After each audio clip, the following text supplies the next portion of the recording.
Upang malaman ang master ay nagsasabi sa iyo na huminahon at gawin ang makalangit na demon na nangingibabaw na hakbang, na agad na nagdudulot ng pagsabog ni Seal. Nang mawala ang usok mula sa pagsabog, humiwalay na si Yansu kay Anthropy at ang Skeleton King ay nakaluhod sa sahig sa harapan niya.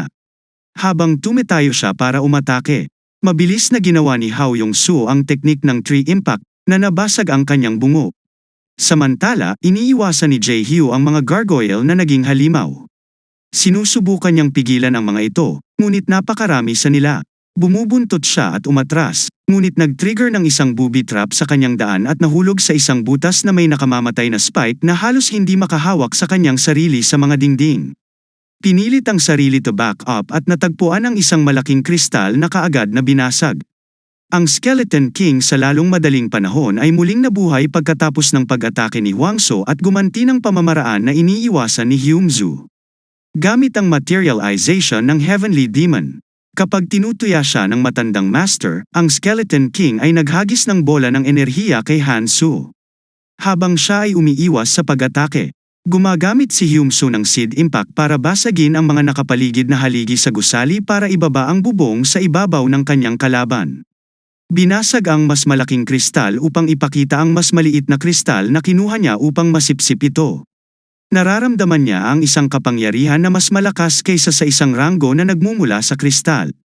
Gaya ng naramdaman ng Skeleton King na may humahawak sa kanyang buhay. Pagkatapos ay ginamit ni Vessel High at Su ang makalangit na espiritual na katawan at sinuntok siya. Ang kapangyarihan ng kristal ay nanaig kay Jayhawk at nasunog ang kanyang mga gwantes at damit. Habang sa kabilang banda, hinampas ni Hyunsu ang Skeleton King. Pamamahala upang talunin siya dahil lamang sa kristal. Pinalaya ng kamatayan ng hari ang lahat ng kaluluwang kanyang hinihigop at umiikot sila at sa wakas ay nakatakas ang mga ito. Samantala, si Haihawk, na nakuha ang lahat ng enerhiya ng kristal, ay mas malakas na ngayon kaysa dati. At sa gayon ay bumalik sa mga halimaw na kanyang naiwan. Lakas ng nagniningning. Naglabas siya ng isang malakas na sinag ng enerhiya na agad na pumapatay sa lahat ng mga halimaw, sa kabila ng takot na hindi niya magagawa. Ipinatong ni Pioneer ang kanyang mga kamay sa bowl ang gawa sa marmol at sinipsip sa loob kasama ang kanyang master. Bumagsak sa kanyang likuran. Nasasaksihan nila ang isang masayang bayan na biglang sinalanta ng mga halimaw. Matapos bumukas ang maraming portal o pintuan ng liwanag sa buong lugar. Sinubukan ng mga sundalo ng hari na lumaban, ngunit walang kabuluhan. Kaya't ang hari na nakasakay sa isang dragon sa itaas ng lungsod at nagsabi sa kanila na umatras at ipaubaya ang lahat sa kanya. Gumagamit siya ng isang mahiwagang pamamaraan na agad na nag-aalaga sa lahat ng mga halimaw. Ang hari ay pagod at naubos mula sa kanyang pakikipaglaban sa mga halimaw. At sa bilis na ito, natatakot siya na baka siya ay mapuksa. Pero siya lang ang may lakas para palayasin ang mga halimaw. Kaya masasabing siya mismo ang bansa. Kung wala siya, hindi ito mabubuhay. Ang tanging paraan na natitira, sa palagay niya, ay ang necromancy, isang pangkukulam na magpapahintulot sa kanya na tipunin ang mga kaluluwa ng mga tao at makakuha ng napakalaking kapangyarihan. Habang sila ay nagkakasalungatan sa kanyang desisyon, dumating ang isang mensahero upang ipaalam sa kanya ang hitsura ng isa pang gate sa loob ng lungsod. Pakiramdam ng hari ay hindi balanse, pinatay niya ang kanyang mensahero sa isang paraan na malupit. Pagkatapos ay nagsasagawa siya ng isang ritual na magtitipon ng mga kaluluwa ng lahat ng mga tao sa kanyang lungsod. Sa panahong iyon para sa kawalang hanggan at bigyan siya ng isang hindi kapani-paniwalang dami ng kapangyarihan. Ang mga mamamayan sa buong bayan ay agad na nalaglag. Habang tinatawag niya ang kanilang mga kaluluwa sa kanila at hinihigop ang bawat isa sa kanila na lumalakas sa bawat isa. Pagkatapos ay nakipagsapalaran ang hari sa lungsod upang harapin ang halimaw. Naglabas siya ng malaking bola ng enerhiya at inihagis ito sa dragon at pinasabog ito. Namulat si Hanzo sa kanyang presensya sa lahat ng mga pinahirapang kaluluwa na hinihigop ng hari, na nadarama ang kanilang sakit at trahedya. Sinabihan siya ng kanyang amo na tiisin ito, ngunit umabot siya sa isang araw. At nang lumabas siya sa boses ng isa sa mga kaluluwa, napansin niyang nawala na ang kanyang amo. Sa harap niya sa isang trono nakaupo ang kaluluwa ng hari, binabati siya sa pagpunta dito. Ang kaluluwa ng hari ay inilagay ang kanyang kamay sa ibabaw ng ulo ni Hanzo, na siyang bumubuhay sa kanyang lakas. Bigla niyang natagpuan ang kanyang sarili sa gitna ng isang liwasang bayan kasama ang Skeleton King, mismong nakaupo sa isang trono. Sinabi ng hari kay Hanso na naghihintay siya ng isang malakas na tao na dumating sa loob ng 3024 na taon. Nang magtanong si Hyun-soo, ipinahayag ng hari na siya at ang balangkas ay iisa at pareho sa isang paraan, ngunit magkaiba sa iba. Ipinaliwanag pa niya na sa sandaling gumamit siya ng necromancy, iniwan niya ang kanyang masamang panig at sinipsip sa loob ng marmol ng Antropia. Dito niya hinayla ang sarili at lumikha ng mundo sa ibang dimensyon. Nailigtas niya ang ilan sa mga kaluluwang hinigop ng Anthropy at tinulungan silang manirahan dito. Pareho silang nabubuhay araw-araw, ngunit wala silang anumang sakit. Sa kanyang pagtataka, ipinahayag ng hari ang kanyang pagkahumaling sa natatanging kakayahan ni Hyun-soo na makinig sa mga tagubilin. Ngunit kapag nakaramdam siya ng hinanakit, sinabihan siya ng hari na huwag mag-aksaya ng oras. Dahil ito ang eksaktong kakayahan na kailangan dito. Ang masamang sarili ng hari ay nagpanatiling hiwalay sa pinagmulan ng mga buhay sa loob ng kanilang katawan. Upang mamuhay ng isang buhay na malapit sa isang walang hanggan. Ngunit sina Hanso at Urak ang pumalit sa sisidlan ng buhay. Si Jae-hyo ay naging isa na namang pagkakatawang tao ng kasamaan at hinahanap si Hyun-soo na may balak na patayin siya. Matapos maunawaan ang sitwasyon, agad silang naghanda ni Soo na umalis. Gamit ang kanyang kakayahang makinig sa ibang tao.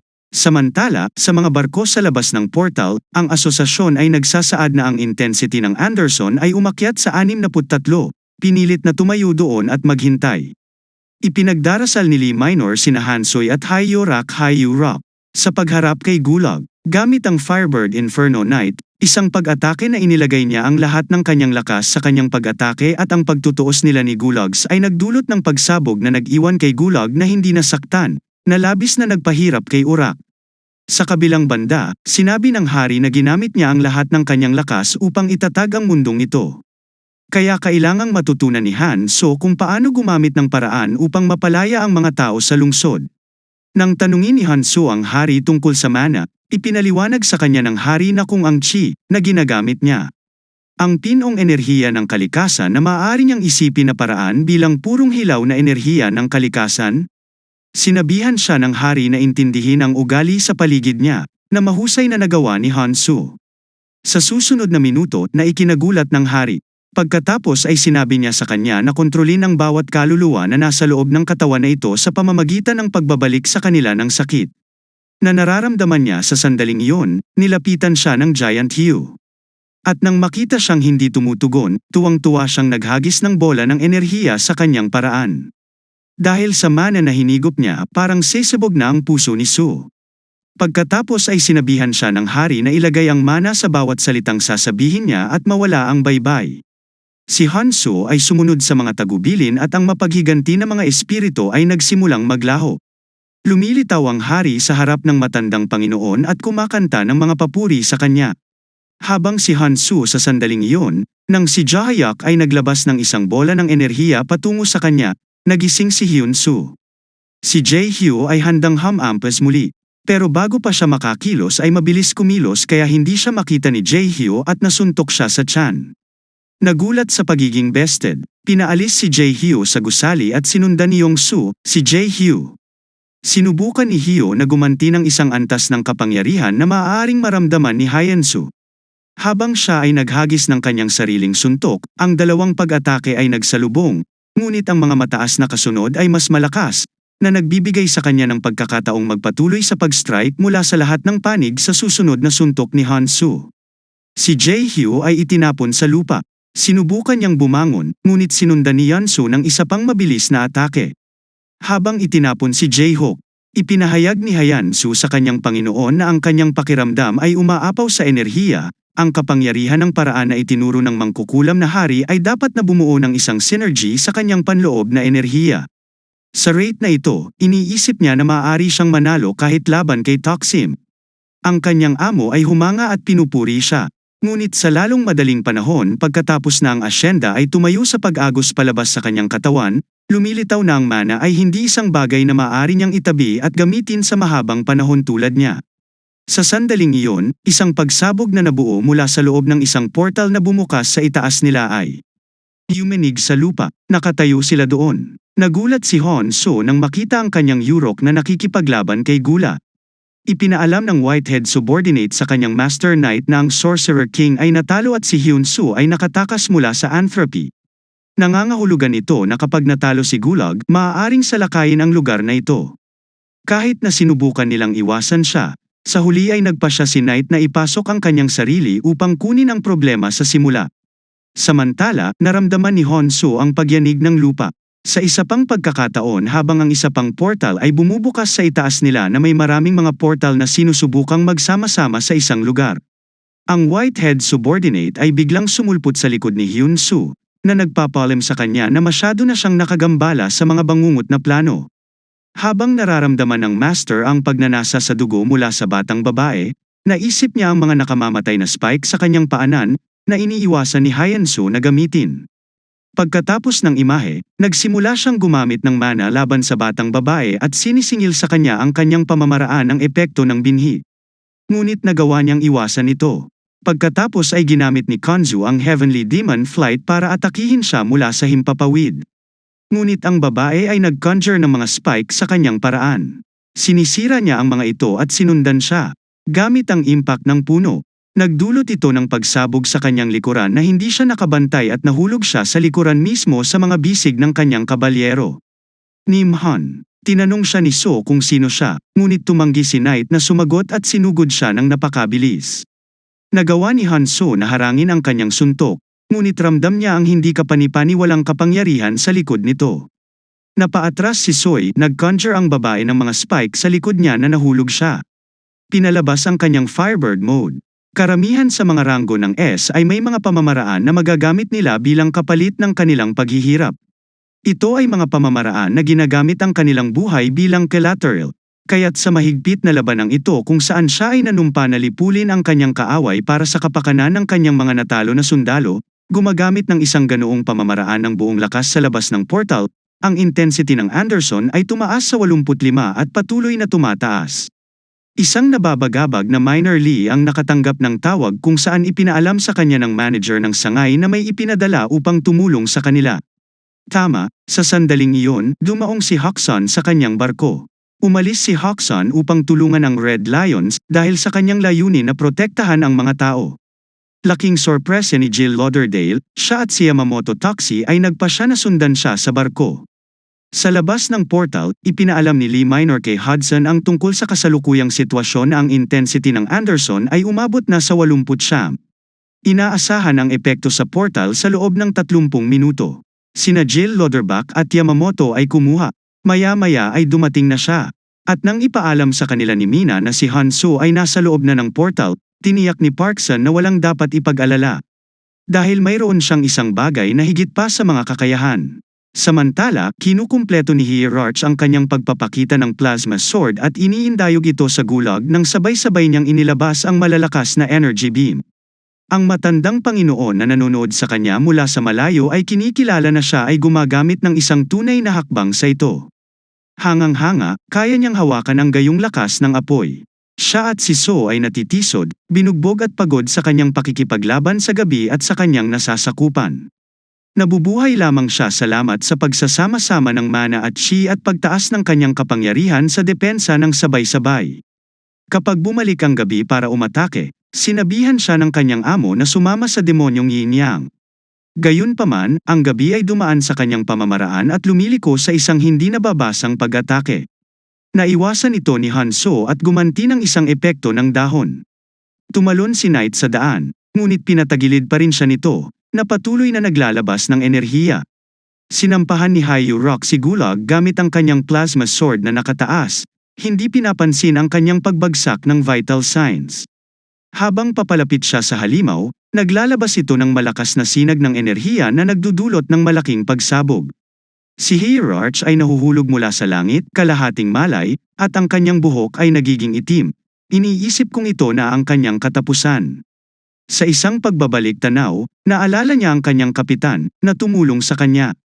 Sa kanyang mga pakikipaglaban sa mga halimaw, hiniling niya sa kanya na alagaan ang kanyang anak, si Jax, kung sakaling may mangyari sa kanya. Natatakot ngayon si Hierarch na hindi niya matutupad ang kanyang pangako. Samantala, ang portal na may gulag ay nakatayo na magkakapatong sa portal kung saan nakikipaglaban sina Hyan-soo at Knight at nag-iipon ng tubig sa gusali sa ibaba nila. Pagkatapos ay naghiwa si Knight ng isang butas sa portal at umatras, ngunit hindi bago binalaan si Han-soo na kung makakaligtas siya ngayon at muli silang magkita, magpapakita siya si Hyan-do sa kanyang orihinal na anyo at matatalo siya sa sandaling umalis siya. Si Hyun-soo ay umuubo ng dugo dahil sa kanyang mga sugat. Ngunit sinabihan siya ng kanyang amo na magsama-sama at itinuro ng mataas at mahina ang isang labanang espada na naiwan sa mga tagubilin ng kanyang amo. Winagayway ni Han-soo at Knights ang sword sa parehong paraan na ginamit niya ang sarili niyang internal energy. Ngunit sa kasamaang palad, hindi ito gumagana. Sinubukan niyang gumamit ng paraan. Ngunit biglang tumaas ang tubig sa paligid niya, sumabog sa mga dingding, nakalawit. Nagtatanong kung paano niya naibasibas ang sandata. At lumabas ang isang portal, na dali-daki niyang tinalon. Dumating sila sa isang desyerto na katulad ng una nilang pinuntahan, at tumingala sila para makitang ganap na pinagsama ang nakaraang portal sa kinalalabanan. Si Urak ay nag-aalala tungkol sa kanyang nanasa portal pa rin na baha, Hyundai Slash. Ang kabalyero ay muling pumailan lang sa hangin para gumawa ng isa pang portal. Samantala, lumilitaw ang kabalyero at ang kanyang nasasakupan sa loob ng isang kastilyo. Nagulat ang batang babae nang makitang tumanggi ang kanyang Panginoon na magbago, sa kabila ng maraming pinsala. Iniisip niya kung ibig sabihin nito ang pangako niya sa hari. Importante ba yun sa kanya? Ang mga sugat ng Knights ay nililinis at nilagyan ng benda ng mga tagapaglingkod. Habang siya ay gumagala kay So at kung gaano kalaki ang kapangyarihang taglay niya bilang isang mayordomo ay nagbibigay sa kanya ng isang nakapagpapagaling na gayuma. Ipinaalam niya kay Knight na walang kontak mula sa hari, ngunit nais ni Rook na malaman niya na kapag nagkamali ang kanyang plano, siya ay parurusahan ng kamatayan. Pinagalitan nito si Knight na tumawag sa babae at nagutos sa kanya na itakda ang kanilang plano. Sa pagpaplano upang mahanap ang singularidad ni Hyurak. Pagkatapos ay hiniling niya sa kanya na sabihin sa Por na gawin ito para sa kanila. Sa loob ng bahana portal, isang long-haired blonde girl ang nagpahayag kung gaano siya kasaya sa panunood sa kanya. Ang pakikipag-away ni Soo kay Knight, na hindi makita ang singularidad na nasa harapan mismo. Iniisip niya kung paano niya gustong makitang bumababa ang gabi kapag may lumitaw na katulong. Sa pagtawag sa kanya bilang obispo, ipinaalam niya sa kanya na natagpuan niya si Troy, at si Jay, Hugh ay iniharap siya sa kanya. Bagamat patay na, naisip ni obispo na maaari pa rin siyang maging kapaki-pakinabang. Dahil nilamon niya ang sisidlan ng buhay at sa makatuwid ay hiniling sa kanyang alipin na isama siya sa kanila. Habang papalabas siya sa binabahang portal sa pamamagitan ng isa pang nilikha ng kanyang katulong. Sigurado siyang mahahanap ni Park Han-soo ang Oasis Hyan-soo, na natagpuan muli ang kanyang sarili sa portal ng desyerto, kaya sinubukan niyang muli. Gamit ang espada na gumawa ng portal pabalik sa binaha. Kasabay nito, kumakalat sa buong bansa ang mga balita tungkol sa potensyal na epekto ng portal. Umupo si Chaoyang sa tabi niya sa tabi ng kama ng kapatid ni Soo, nais na magising siya. Kapag nag-iingay ang kanyang mga nakababatang kapatid, inaakay niya sila palabas ng silid. Sa eksaktong sandali, gumagalaw ang daliri ni Wantes.